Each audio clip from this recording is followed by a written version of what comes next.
Hi friends, undervalued stocks जिनके पीछे सब लोग पड़े रहते हैं, लेकिन आखिर ये मिलते कहाँ हैं? कैसे ढूंढा जाता है अंडरवैल्यूड स्टॉक्स को और कहाँ ये पाए जाते हैं? क्या ये अखबार की हेडलाइंस में पाए जाते हैं? तो आंसर है बिल्कुल भी नहीं। जो पॉपुलर है, जो ट्रेंडिंग है, वो कभी भी अंडरवैल्यूड स्टॉक नहीं हो सकता है, बल्कि अंडरवैल्यूड स्टॉक्स मिलते हैं अनपॉपुलैरिटी में। यानी वो कंपनीज जिनके बारे में कोई बात नहीं करता और वो अच्छा बिजनेस परफॉर्मेंस दे रही है लेकिन आउट ऑफ फ्लेवर है। और दोस्तों, इन्वेस्टमेंट का पहला रूल भी यही है कि पॉपुलर चीजों के पीछे मत भागो, बल्कि वो वैल्यू वाली कंपनीज ढूंढो जिन पे किसी की नजर नहीं पड़ी है, अच्छे बिजनेस के बावजूद उनकी जो मार्केट प्राइस है वो उस हिसाब से ग्रो नहीं कर रही है। और इस वीडियो में आज मैं आपकी हेल्प करने वाला हूं 3 ऐसे स्टॉक्स को लेकर के जो अंडरवैल्यूड भी है और अनपॉपुलर भी है। सो आज का बहुत इंपॉर्टेंट वीडियो है दोस्तों। बिना किसी विलंब के लेट्स स्टार्ट टुडेज सागरनॉमिक्स।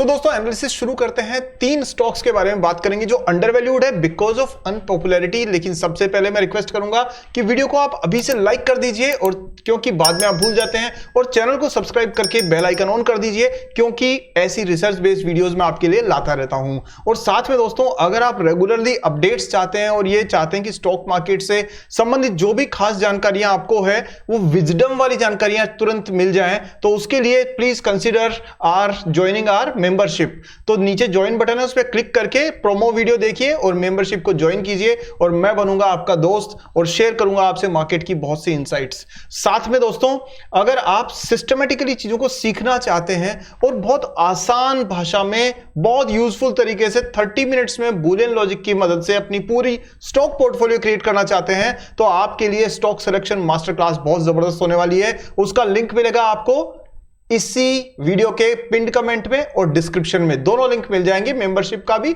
और स्टॉक सिलेक्शन मास्टर क्लास का भी। दोनों को जरूर आप ट्राई करिएगा। आते हैं टॉपिक पर। तो टॉपिक यह है दोस्तों कि हम बात कर रहे हैं अनपॉपुलर स्टॉक्स की, और उसमें सबसे पहला जो नाम आता है वो है आपका, ये नाम है कंपनी का IRCTC, Indian railway catering and tourism corporation. सबसे पहले कंपनी के बारे में बात कर लें। सब लोग तो यही मानते हैं आमतौर पे कि ये तो टिकट वाली कंपनी है, कि रेलवे की टिकट बुक करवानी है, खट खट खट IRCTC पे जाओ, टिकट बुक कर लो। लेकिन क्या आपको ये पता है कि सिर्फ इतना सा ही नहीं है, बल्कि ये कंपनी ट्रैवल एंड टूरिज्म में भी आप देख सकते हैं कितना जबरदस्त इसका काम है। 8% कंट्रीब्यूशन है इसका टूरिज्म से आता है। 63,350 टूर पैकेजेस जो है वो इन्होंने डिलीवर किए हैं, और करीब ये मान के चलिए average ticket air ticket books every day, मतलब IRCTC तो ट्रेन की है ना, लेकिन एयर टिकट्स 2440 ये बुक करते हैं पर डे के। ठीक है, अच्छा इतना ही नहीं, इसके अलावा अगर आप देखेंगे तो इंटरनेट टिकटिंग से जो इनका मेन काम है, वहां से सिर्फ 54% इनका बिजनेस आता है। हालांकि वो 54% भी कम नहीं है।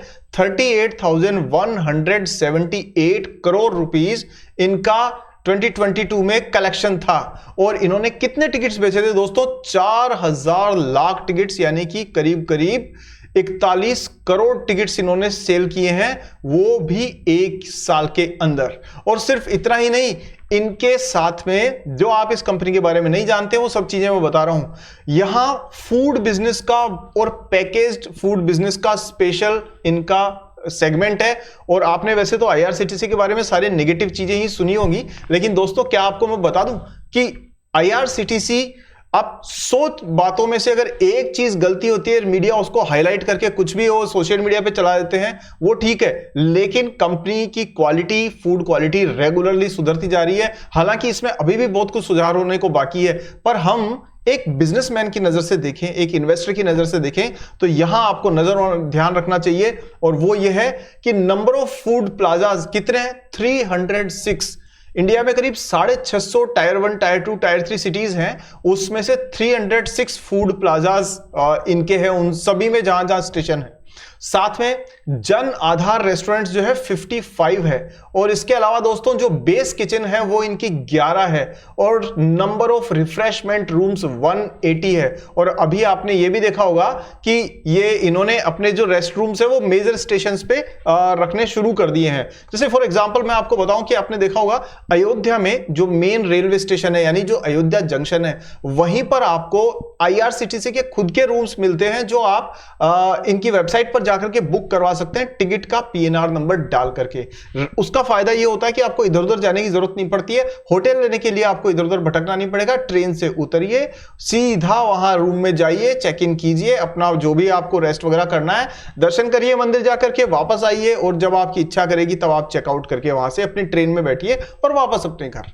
तो ये इन्होंने एक बहुत बड़ी प्रॉब्लम को सॉल्व किया है।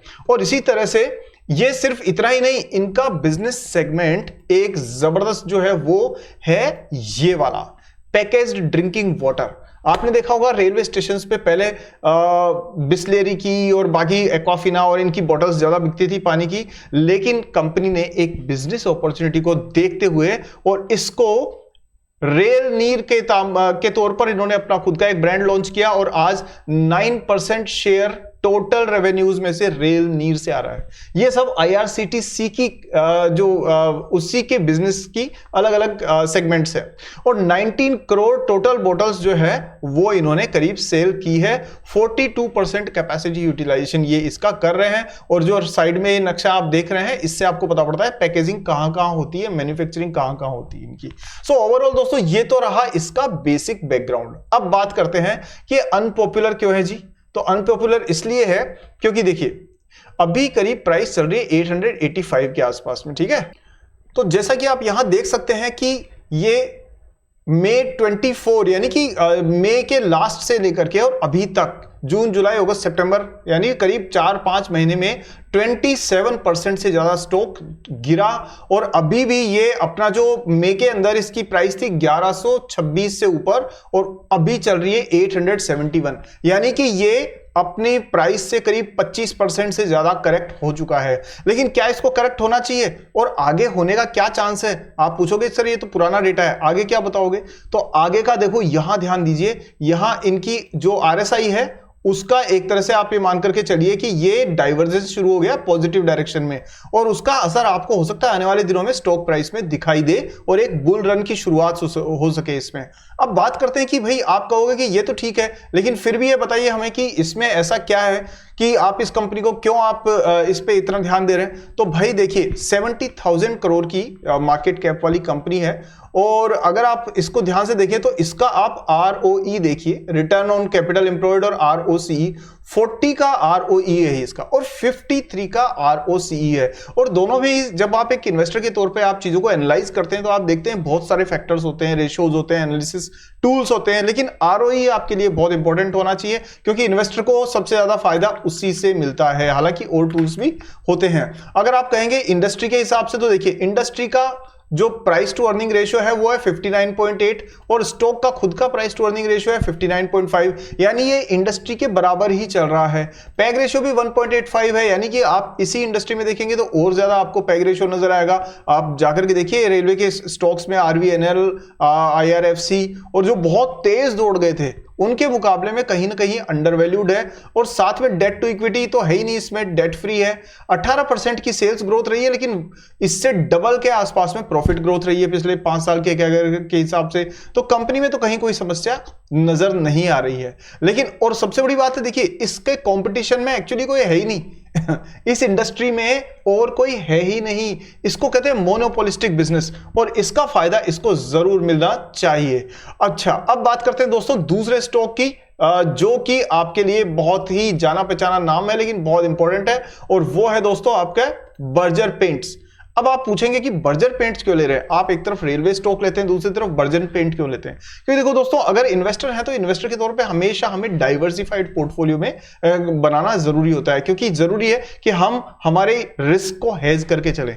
फिलहाल हम बर्जर की तरफ चलते हैं तो हम देखें यहां पर कि ये करीब 66,000 करोड़ का है, यानी वही लगभग IRCTC की बराबर ही मार्केट कैप का 500 के आसपास में इसकी प्राइस चल रही है। और यदि आप इसमें देखें तो यहां आप साफ तौर पे देख सकते हैं कि ये बर्जर पेंट्स का चार्ट है और यहां 20% से ज्यादा करेक्शन आ चुका है इसका, और वो भी कब से कब तक में आ चुका है, ये मान करके चलिए कि यहां पर 2021 के बाद से एक डाउन टर्न में ही चलता आ रहा है। और दूसरी बात, यहां पर एक रेंज बाउंड मूवमेंट रहा है इसका करीब करीब पिछले 1-1.5 साल से, और अभी भी ये अपने 3 साल पहले के हाई से 20% डिस्काउंट, 22% के डिस्काउंट पर मौजूद है। तो और जबकि इसमें अगर देखा जाए तो बिजनेस में कहीं कोई कमी नहीं है दोस्तों, बिजनेस के नंबर सारे अच्छे हैं। और अगर मैं आपको बताऊं तो देखिए, सिर्फ ये ऐसा नहीं है कि कंपनी का बिजनेस कोई ऐसा ऑर्डिनरी बिजनेस है। हम सब लोग एशियन पेंट्स की बात करते हैं, लेकिन हम ये भूल जाते हैं कि एशियन पेंट्स का सबसे बड़ा जो कॉम्पिटिटर है वो बर्जर पेंट्स ही है, और वो क्वालिटी में उससे कम नहीं है, और डिस्ट्रीब्यूशन नेटवर्क भी उसमें और इसमें लगभग एक सा ही है। 27% का ROCE है और 23% का ROE है, जो FMCG सेक्टर को देखते हुए बहुत इंपॉर्टेंट है। और एक चीज जिसपे हमेशा हमें ना मैक्रो फैक्टर्स, माइक्रो फैक्टर्स को जरूर देखना चाहिए। ऐसा नहीं है कि हम लोगों ने सिर्फ प्राइस देखी और खरीद लो बेच लो। बात यह है, अगर आप देखें तो फेस्टिव सीजन जैसे आने वाला है तो कंस्ट्रक्शन एक्टिविटीज बढ़ती है। जब कंस्ट्रक्शन एक्टिविटीज बढ़ती है, रियल एस्टेट बढ़ता है, कंस्ट्रक्शन एक्टिविटीज बढ़ती है, तो सीमेंट की डिमांड बढ़ती है, सिरेमिक टाइल्स की डिमांड बढ़ती है, पेंट की डिमांड बढ़ती है। लेकिन उन सारी कंपनीज में एक सिर्फ रियल एस्टेट पर ही डिपेंडेंस रहती है। लेकिन पेंट की डिमांड बढ़ने के लिए बहुत अच्छी बात क्या है कि ये अलग अलग इंडस्ट्रीज को कैटर करता है। मतलब कि जो वंदे भारत ट्रेन्स बढ़ेगी तो इससे माल खरीदा जाएगा पेंट करने के लिए। अगर गाड़ियां मारुति सुजुकी ज्यादा बनाएगी तो वहां भी पेंट आपको बर्जर से या एशियन पेंट से खरीदना पड़ेगा। और साथ में अगर आप मान लीजिए किसी इंडस्ट्री के अंदर कोई बहुत बड़ा, जैसे मान लीजिए आप पुल बनाते हैं, ब्रिज बनाते हैं, उस पर भी रेड ऑक्साइड प्लस पेंट अगर होगा तो इसमें भी जरूरत पड़ेगी बर्जर पेंट्स की या पेंट इंडस्ट्री के प्रोडक्ट्स की। तो ये एक स्पेशल इसको एडवांटेज मिला हुआ है। आप देख सकते हैं कि कितनी तरीके के पेंट्स आते हैं और कितनी तरीके के एप्लीकेशंस होते हैं इनके, तो उसका फायदा जरूर मिलता है। तो जैसे ये ब्रिजेस बन रहे हैं, आप देख रहे हैं ट्रक्स बन रहे हैं, उन सब में पेंट जरूरी है। साथ में आप ये देखिए जैसे ट्रेन बनी है, इसके अलावा जो भी आपका जैसे ये IICC यशोभूमि है, इसमें भी यही पेंट हुआ है। चेन्नई एयरपोर्ट है, उसमें भी बर्जर का ही पेंट हुआ है। ये है दूसरा। अब देखिए सबसे इंपॉर्टेंट बात है, एक बिजनेस के तौर पे हमें देखना चाहिए कंपनीज को, और यहां आप देख सकते हैं इसका कैश पोजीशन 23 में 56 करोड़, 24 में 341 करोड़ एंड 24 में 657 करोड़, यानी कि 10 टाइम्स हो चुका है पिछले 2 साल के अंदर। आप मुझे बताइए कि 2 भी क्या, लगभग 1 साल के अंदर ही ये आप मुझे बताइए कितनी कंपनीज में ऐसा होगा जो कैश पोजीशन जिनकी इतनी मजबूत हुई है। साथ में कंपनी ब्रांड बिल्डिंग पे बहुत काम कर रही है। आप देख सकते हैं इन्होंने अपने इस तरह से स्टोर्स खोल रखे हैं। साथ में ये ऐड कर रहे हैं, अक्षय कुमार इनके ब्रांड एम्बेसडर हैं, और बहुत तरीके के एडवर्टीजमेंट इनके चलते रहते हैं। वापस नंबर्स पे आते हैं और देखते हैं बर्जर पॉइंट्स क्या सचमुच में बिजनेस में भी ऐसा ही परफॉर्म कर रहा है। तो आप देख सकते हैं कि इसकी जो पी रेशियो है 53 है, और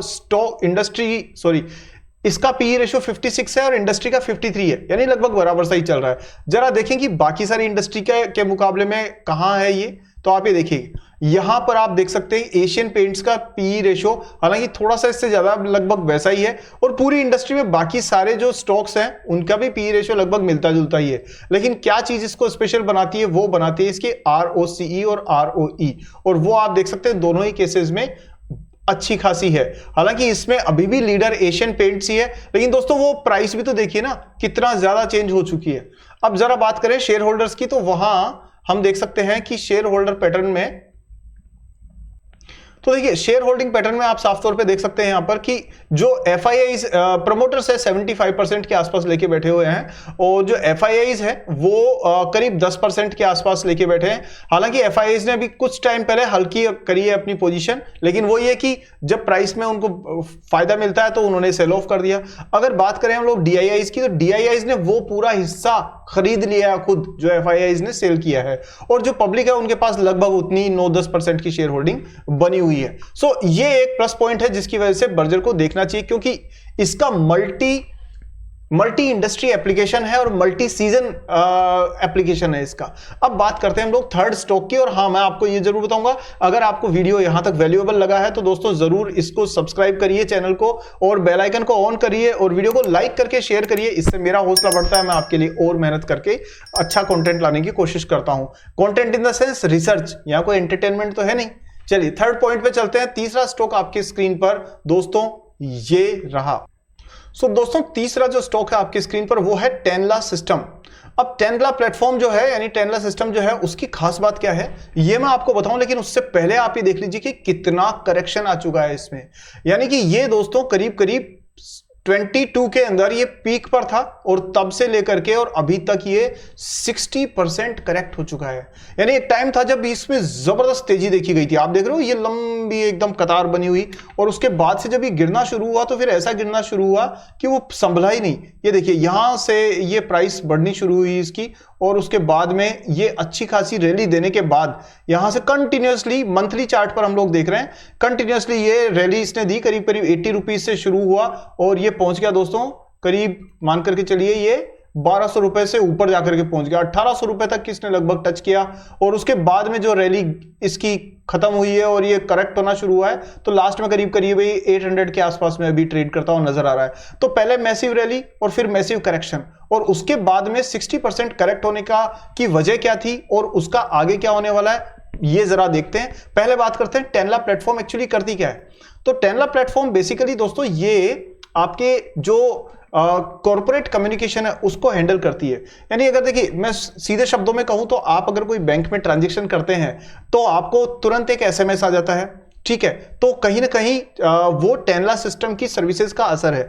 अब उसके बाद में ये कहां आ रहे हैं, वहां से निकल करके मोबाइल एप्स पर आ रहे हैं सीधा, और जो भी आपके ओटीटी सिस्टम्स हैं वहां आ रहे हैं। तो एसएमएस के बाद में लोग सबसे ज्यादा एसएमएस को यूज नहीं करते, लेकिन आपने देखा होगा आजकल यही मैसेजेस आपके व्हाट्सएप पे आने शुरू हो गए हैं। आप देखेंगे तो ये जो व्हाट्सएप पे मैसेजेस आ रहे हैं ये आज की तारीख में सबसे बड़ा ट्रेंड है। और सारे जो टॉप क्लाइंट हैं वो सारे जो चाहे बैंकिंग में हो, चाहे इंश्योरेंस में हो, चाहे किसी और फील्ड में हो, सर्विसेज में किसी भी तरीके के में हो, वो सारे कहीं ना कहीं टेनला से जुड़े हुए हैं। तो ये एक यूनिक डिजिटल सर्विसेज प्रोवाइड करने वाला प्लेटफॉर्म है जो कस्टमर इंटरफेस पे काम करता है।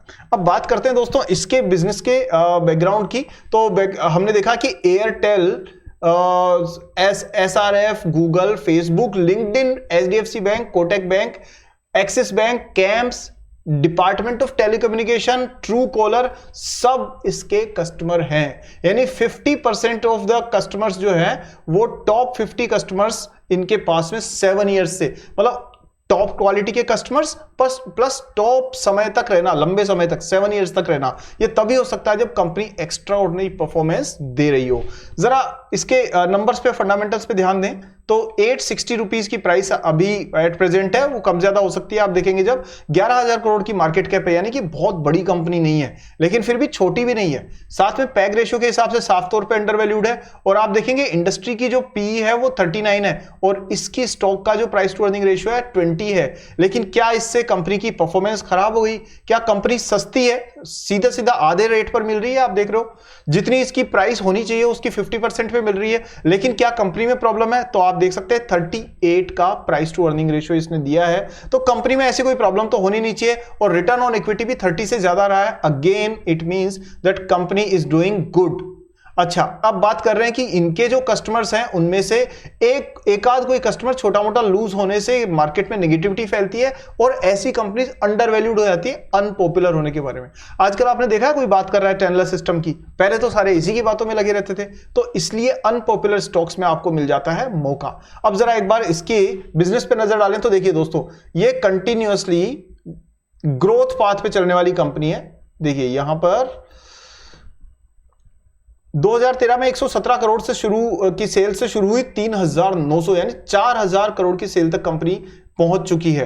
पहले प्रॉफिट मार्जिन 10% हुआ करता था, अब ये प्रॉफिट मार्जिन 18% हो चुका है, यानी दोनों में इसको थम्स अप है।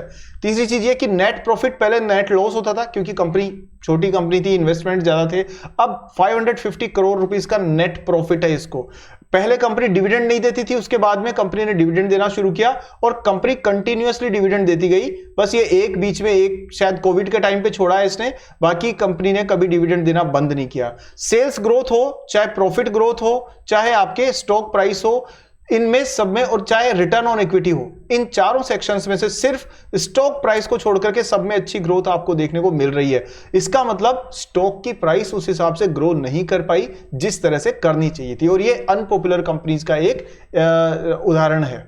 सो दोस्तों, कुल मिलाकर के ये 3 स्टॉक्स हैं जिनको कि आपको नजर में जरूर रखना चाहिए, क्योंकि आने वाले टाइम में दोस्तों ये उम्मीद तो है कि अनपॉपुलर जो कंपनी है उसमें जरा सा भी कोई पॉजिटिव बदलाव होता है तो वो पॉपुलर बन जाती है और उससे तुरंत आपको मतलब एक प्राइस में बुलिश ट्रेंड नजर आना शुरू हो सकता है। सो दोस्तों, कैसा लगा ये एनालिसिस? जो भी है, कोई चीज गलत हो, छूट गई हो तो उसके लिए मैं क्षमा प्रार्थी हूं। कोशिश करता हूं कम टाइम में ज्यादा कंटेंट देने की। एनीवेज दोस्तों, आप वीडियो पर पहली बार आए हैं तो चैनल को सब्सक्राइब करके बेल आइकन को ऑन करिए और इस वीडियो को शेयर करिए, पता नहीं किसके काम आ जाए और वो आपको दिल से थैंक्स जरूर कहेगा। तो चलिए दोस्तों, अगले वीडियो में जल्दी मिलते हैं। और हाँ, हमारे मेंबरशिप का और जो स्टॉक सिलेक्शन मास्टर क्लास है उसका लिंक चेक करना बिल्कुल मत भूलिएगा, पिन कमेंट में है। I will see you in the next video very soon. Thank you very much, take care, जय हिंद।